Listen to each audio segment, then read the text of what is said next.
if you want to get absolutely jacked, it is nearly impossible to do it without a well-structured plan. This is because a well-structured plan is going to keep you from making a few of these very simple mistakes. One of these is accumulating too much fatigue. The second is inconsistency. And the third is measurable results on the week-to-week level. And so to avoid those three pitfalls, knowing how to make a well-structured workout plan on your own can save you money and save you a lot of time. So in today's video, I'm going to teach you how to do just that on a very basic level. The first step is you have to understand consistency. Consistency is what drives results the most. And there's a really easy way to do this. I want you to start by blocking out week to week every single day. When you have the days of the week lined up, I then want you to cross out the days you know you cannot make it to the gym. And then that leaves you with the days where it's more consistent for you to show up and make it. And the reason this is important is a lot of people like to do splits with 3 days on, 1 day off, 3 days on, 1 day off. Run into a bunch of these things, and that's gonna make consistency a little bit harder for you, and over time that makes a really big snowball effect.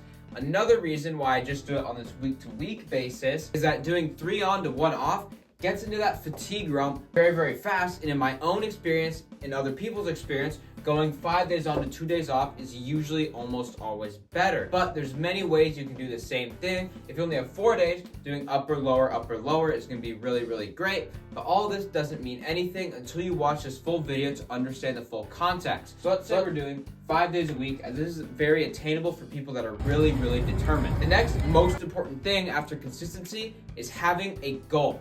If you don't know your goal, then it's really hard to know what direction you're going in.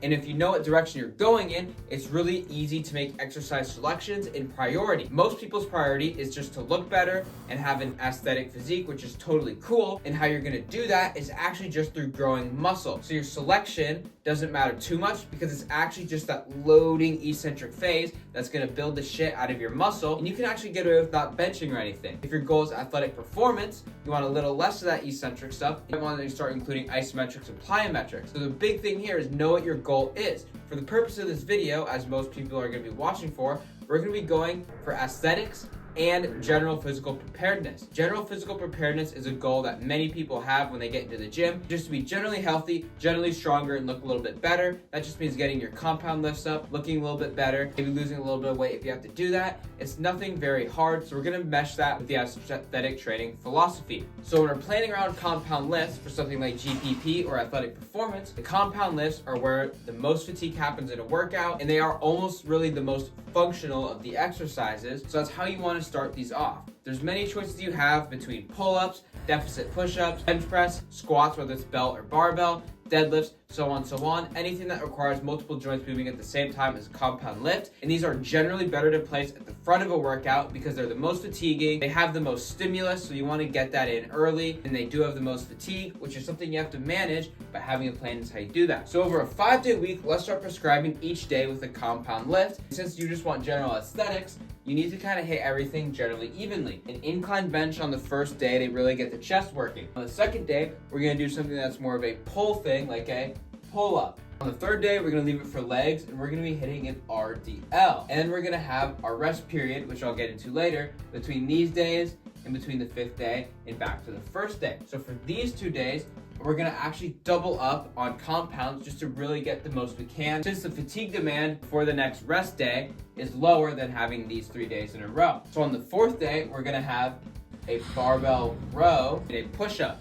And on the 5th day, we're gonna have a regular old squat. That's about it. This is generally how I'd start a workout plan. So you have the most fatiguing things set up and spread across the week so you know you can manage yourself. And this is gonna bring us to the next principle of rest days. I really recommend having 2 to 3 because when you're resting is when your muscles are actually getting bigger and stronger. So it's really important to understand is that main compound muscles and bigger muscle groups you don't want to hit until you've had a rest day for about 48 to 72 hours. This is so it can be fully recovered and you're actually hitting it to its full capacity in the next workout. That's why I don't have my next big back exercise from day 2 until a rest day and then day 4. Some smaller muscles like your lateral delt, your rear delt might do better while training 3 days a week, but then you have to manage your volume. So the big principle we're going to go into here is your stimulus/volume to fatigue ratio. The idea of this is that after so many certain sets, a certain degree of failure is going to give you a certain amount of fatigue. Compound exercises will give you the most raw stimulus, but also generally the most fatigue. Stuff like a pec deck fly will give you a really great stimulus for not as much fatigue. Now you have to start managing getting these big loads, but also having these smaller things where you can keep on adding sets. With more volume will generate more muscle growth until it hits too much. And like everything else in health and medicine, it's on a parabola,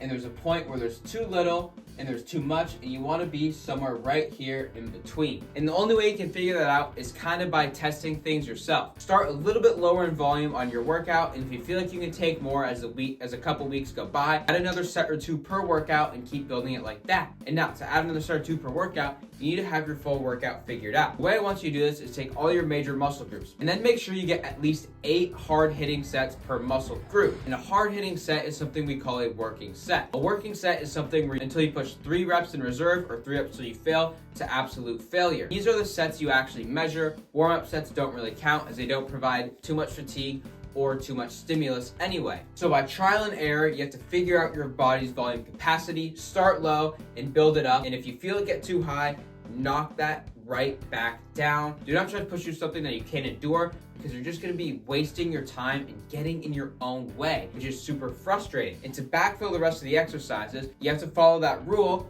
and then you just have to know what muscles are hit by what exercises. And depending on your goal, you're going to choose different exercises. A couple examples I could give is for muscle hypertrophy. You might start choosing an incline dumbbell curl so you can really stretch out your biceps after you hit some pull-ups. But if you're in more of an athletic thing, you might be doing more of a lateral side-to-side slam to get a more full body effect and get that plyometric speed in. So by knowing your goal, knowing your exercises, and having that knowledge, you're gonna be able to backfill everything after your compound lifts. And as long as you follow the basic principle of trying to hit every muscle group 2 times a week and spreading it out by doing it 1 time, rest day, 1 time, rest day, 1 time, rest day, you can make sure you're really well recovered and actually hitting to the full capacity. So if you manage your fatigue, your exercise selection, and your overall plan just like that, it's gonna be really easy for you to get the athletic bonuses you want, get the muscle gains you want, and serve you to whatever goal you have. If you want more information on what's good for sport performance, general physical preparedness,